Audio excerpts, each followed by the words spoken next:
Hey, what's up, fuckers? Welcome back to another episode of Gay People Can't Journalism. So a couple days ago, Instinct magazine published an article about season 12 of Drag Race, and it has stirred up some controversy, to say the least. Basically, it caused a whole bunch of drama because, there's some pretty bad takes in here, and then also the author, called Katya a crackhead or something. I don't know. Jake Yonsei just posted a video about the whole thing, so if you want to know more about all the drama in detail, go watch that, because I'm not going to be talking about the drama here today. Today, I am simply going to be doing what I do best on this channel, which is reading a shitty gay article out loud to you. Also, just boot is canceled. Alright, let's do this. Drag Race Season 12 is ... unsettling. Sherry Pie continues to dominate the current season of Drag Race, and that's only the tip of this season's issues. I don't know if I would call Sherry Pie's success on the show the tip of the season's issues. No, that's definitely, the big thing. He's basically saying, yeah, Drag Race cast an entire sexual predator, and she's doing incredibly well in the show, and they keep giving her praise and giving her money. But it gets worse.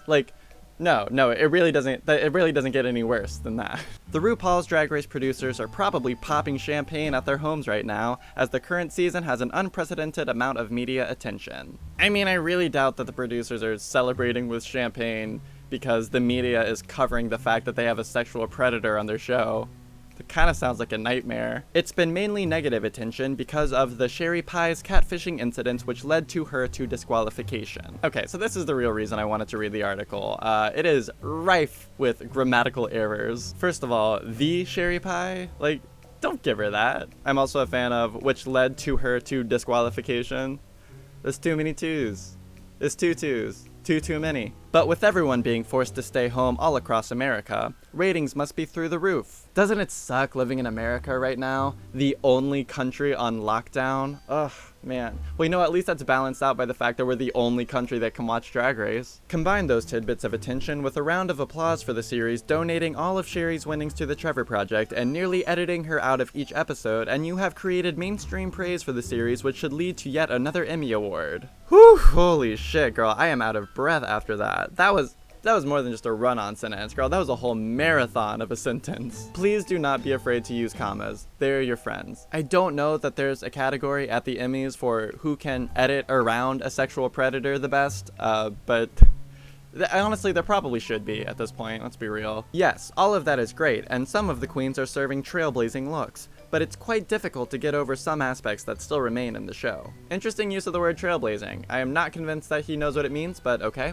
Drag Race hasn't been a kumbaya since its creation? Why a question mark? Who are you asking? What even is the question? I don't understand. Also, I don't think you would say a kumbaya, like one kumbaya. That doesn't make sense. A bunch of drag queens in the same room fighting week after week for a mass supply of the best makeup one could buy and a cash prize of $100,000? Again, a question. What's the purpose? I also love that it's $100,000, not 100,000 or even a 100,000. 100,000. Another thing that bugs me about this article is it's so wordy. There's so much fluff, but none of the details that he adds matter. For a mass supply of the best makeup one could buy and a just say makeup. That's all we need. Fans of the series since the beginning know that the drama will always be there, and they get right into it too. I feel like that comma needs to be moved a few words up, right before and. Audiences were virtually united against the bullying of Sharon Needles. Were we? I don't remember that. That the Heathers from season 3 were rude, parentheses, but were also loved for being the evident frontrunners. So you see what I mean about him adding all this unnecessary information that just makes it too wordy and doesn't add anything to the actual point. Not that I know what the actual point of it all is anyway, and Jinx Monsoon needed to defeat the Rolasktox alliance more than we needed our crush to return a text. Oh, she's a comedy queen. That's a knee slapper. However, with the current season's obvious predetermined love of Sherry now thrown to the ground, the editing room is working fast to present us with more stories involving the other queens to fill that pie void. And that may not be necessarily a good thing. That may not be necessarily a good thing. Sherry can't win, right? Right, yeah, she was famously disqualified. As we learned from Sherry's only unedited episode pre-scandal, she was absolutely going to be a powerhouse character throughout her very long run. It would be safe to say that Sherry was the producers / editors / ruse? Another weird question mark, okay. Sherry was their favorite, and they had predetermined cuts and edits and storylines for the audiences to love her. Sherry was going to hit a bunch of check marks we've yet to see in a winner. Camp, theatrical, big girl, and goofy. What the fuck are you, what are you talking about? It's like, yeah, we have a pretty diverse set of winners, but you know who's never won the show? Goofy. What's up with that? I mean, I've been saying this for years, you know, we need to get trans people on the show, drag kings, and Goofy. Also, this part doesn't bug me as much because I understand what it means, but like, hit a bunch of check marks is not a phrase. You'd say like, check a bunch of boxes. You don't hit a check mark. Doesn't make any sense. After the outrage of the elimination of Nina West last season, and knowing the fans don't want to see another outcast or fashion queen get crowned, Sherry was clearly their best bet in the vein of inclusivity. Inclusivity. Sherry Pie is a white actor from New York. I feel like they're pretty well represented on television. Also, what does Nina West have to do with any of this? Like, literally, why did he bring her up? With Sherry Pie for the win now scrapped, we have to see which queen will be the replacement winner, for at this point, it would have very much been Sherry's to lose. Girl, it's really not a good look for you to say that whoever wins this season will be Sherry's replacement winner, kind of implying that you feel like Sherry should still win, and like that no one else could ever live up to her. Like, maybe you're a big fan of Sherry Pie, that's, you know, that's fine. Maybe don't tell people that. Despite most of the queens reaffirming their own beliefs that they are the most talented season and strong queens. That's so fucking rude to put strong queens in quotes. So what, you think that they're all weak queen? You think every queen on the season is weak except for Sherry Pie? You fucking psychopath. None are standing out as that one with the X Factor we have previously seen in seasons dominated by Bianca Del Rio, Raja, and Bob the Drag Queen, which many feel each won their title the moment they walked into the workroom. This title probably would have gone to Sherry. Holy shit, this guy loves Sherry Pie so much. This guy's literally Sherry Pie's #1 stan. He's like, Sherry Pie won the entire season the moment she walked into the workroom. None of the other queens have the X Factor that she has. Like, girl, what the hell? Politics and bullying don't mix? It's just not a question. Gigi Good is absolutely serving Luke after Luke. But we've seen her character before, as her presentation may be too reminiscent of season 10 winner Aquaria. What does this have to do with politics and bullying not mixing? Did he forget that he wrote that part? Jansport is adorable, but some parts of her might have made it to the edit room floor, as it seems something about her is missing. Again, with just like the weird misuse of common phrases, like you get left on the editing room floor, right? You don't make it to the editing room floor. Like, it's not a goal, it's not a destination. Jansport isn't watching at home being like, oh look, they cut me out of this whole scene, yes, look ma, I made it. Crystal Method is supposed to be the kooky wild card, yet that lovable aura we had with, let's say, Alaska 5000 is just not polished enough. Her lovable aura isn't polished enough? How does one polish a lovable aura? Also, you can just say Alaska. Brita Filter is almost on her way to becoming this season's Fifi O'Hara. Okay, look. If you're gonna say something, just say it. Brita Filter is the season's Fifi. You don't need she's almost on her way to becoming. Just say it. Just say what the fuck you want to say. As she has been edited to appear abrasive, crude, and delusional. Oh, I wanna like Brita, but she's too crude. Oh, she makes all these raunchy, vulgar sex jokes, and I just can't get behind it. But is it all edit? Her post-filming behavior has been blasted by guest judge Leslie Jones, as detailed in YouTuber Jake Yancey's video. This makes me so mad, because last night when I read this article, Jake Yancey was spelled wrong. It was spelled Jake once. I was so excited to call it out because I thought it would be a really funny part in this video, but they fucking went back and they fixed it. There's a plethora of spelling and grammatical errors in this that they did not fix, but they did fix that one. Pisses me off. Jake once.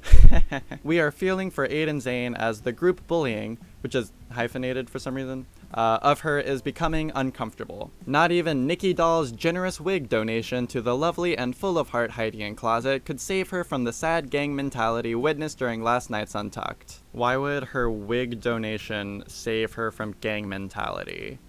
It doesn't make any goddamn sense. Since her first episode, the bullying of Zane... Since the bullying's first episode, the bullying of Zane has become uncomfortable to witness. Okay, so that's the second time in 3 sentences that you've told us that the bullying of Aiden has become uncomfortable. Move on. Catfishing and bullying aren't the end of the offbeat tones of this season. Sherry Pie being a sexual predator is pretty offbeat. And the bullying is definitely becoming uncomfortable. But there is a third thing that is just as bad as the other two. What did you overcome to be here? Well, that's an actual question, I'll give him that. Sharing the stories of contestants overcoming a variety of personal challenges in their pasts is a typical inclusion in Drag Race episodes and has been presented throughout all the seasons. And the sentence keeps running. This staple occurred in the last episode when Rock'em Sakura, Widow Vondu, and Jackie Cox shared some of their past. What, their collective past? They're like fucking triplets that can communicate telepathically and all share like one collective subconscious. They can access each other's memories. Oh my god, what the fuck? Yes, sharing this part of their lives does add to us understanding their past. See, he said it again. I thought maybe it was a typo the first time. No, maybe he does collectively believe that they all share one past. Okay. Weird. But why do viewers need to see this as a foundation to get us to believe in someone? And it happens in so many shows like America's Got Talent and The Voice, where it seems we are always presented with, quote, I was a victim, end quote, scenarios when it comes to LGBTQ contestants? Wait, that was a question? Literally, by the end of the sentence, I had forgotten that it was a question. It's so long. Not every LGBTQ person needs to bring up the victim story every time they are faced with more adversity. Ooh, girl, this is a bad take. Let's hear him out, though. I'll finish reading before I say what I have to say. We make mistakes and experience struggle, but we learn from it and grow. Do we experience struggle, or do we just struggle? Like... It's making $1 a word, I'm telling you. Not every gay person was bullied in high school. Some were on sports teams, popular, or just average Janes and Joes that lived through school with no issues and had healthy relationships with our families. So my takeaway from this whole argument, which I don't know if it would be fair to call it an argument. This is a take. This isn't an argument. But I guess what he's saying is that he doesn't think that all LGBT people on television need to have a tragic backstory to be valid. But more so it feels like he's annoyed that the queer people on the show, and I guess on The Voice for some reason, maybe he's a fan of The Voice. It kind of sounds like you're mad that queer people who have had hard lives are like actually talking about it because for some reason it's not fair to people like you who weren't bullied in high school and like had good relationships with your families. And I'm not just assuming that because you slipped up. You said had healthy relationships with our families. You're talking about yourself. So if that's true, then you need to recognize that that is a privilege that most queer people do not have. Drag Race is one of the only shows that gives a platform to queer people and allows them to safely talk about their negative experiences and struggles with being queer. And so like for you to say all this bullshit is like you're calling for them to be silenced. And that's wrong. And you would almost have a point if every single contestant was forced to give like a tragic backstory. But that's just not true. That just doesn't happen. Like you said, not every gay person was bullied in high school. Some were on sports teams. And you're right. People like Jan, who on the show talked about like having friends and playing sports in high school. Some have healthy relationships with their families. Yes, you're right. Like Gigi, who on the show has talked about her mom being her best friend and made all of her outfits for her. Like, what point are you trying to make? Also, not you talking about the girls in the show playing the victim. Jackie Cox was talking about being gay in her home country being punishable by death. It's not playing the victim. Gay people are murdered by the government for being gay in many countries. That's not a struggle. Fucking idiot. All right, that's it. That was the serious part. It's over now. For the rest of it, we're just gonna be like light and funny. But I'm sorry. It's hard for me to not get upset when people say bullshit like that. Drag Race this season isn't the fun we are used to. maybe this season's offering is a little less, for we were looking forward to the dessert/sherry pie at the end of the meal, and now that is off the menu. He loves sherry pie. He fucking loves sherry pie so much. Without that, the kitchen may be left scrambling to provide a full plate. What is this metaphor? Oh my god, end it. So he's saying that this season of Drag Race isn't enjoyable because he loves sherry pie and was really excited to see sherry pie win the whole thing. But now that she's disqualified and is being edited around, the season isn't good without her. Like, bitch, some thoughts should just stay in your head. What used to be the best series on air has become overproduced, with some queens being overlooked. Like Sherry, of course. Robbed queen. The presentation they have chosen is damaging to the political message producers tried to pair it with this season. What political message is it opposing exactly? I mean, I feel like the only real political message of the season has been everyone should register to vote. So I don't see the correlation between that and disqualifying a sexual predator. Something is off, and it's unsettling. What do you mean something's off? Like, we know what's off, girl. There's no doubt we'll continue watching until the season's end. Obviously, we have to see how they handle Sherry's disqualification. Oh my god, yeah. I have to keep watching. I have to know what happens to Sherry Pie because I love her so much, and I'll watch the whole season for her to see how it ends for her. You fucking lunatic. But we are asking for a little more decency to be put back into the show, or have we gone too far down the rabbit hole? Naturally, much like the rest of this article, the final line is just a common expression used completely wrong. Did this article go too far down the rabbit hole? No, because that doesn't it doesn't make sense. Like, it just straight up does not make any sense. Okay, so the article is over, but there is one more line at the very bottom that says, "This is the opinion of one Instinct magazine contributor and may not reflect the views of Instinct magazine itself or fellow contributors." Instinct magazine really said, "Oh, she said it, not me. Go be mad at her." Doesn't reflect my views, just her, go be mad at her. No, Instinct magazine, that is not how this works. Having one little sentence at the very bottom trying to shift the blame to your employee does not excuse you for any of this bullshit. Because you still publish this, you are continuing to host it on your website almost a week later, and you are reaping all the ad revenue and all the publicity that comes from this shit. If you knew what was best for you, you would look past the ad revenue for a second and look at the bigger picture, which is the fact that this article is ruining all of your credibility and reputation, and you would take it down and apologize, and you would fire this author. Not only for his opinions, but for the fact that he can't fucking write. Look at this. He writes at a 6th grade level, and you published it. In my eyes, you've lost all credibility as a news publication. So, and genuinely, I feel embarrassed for you.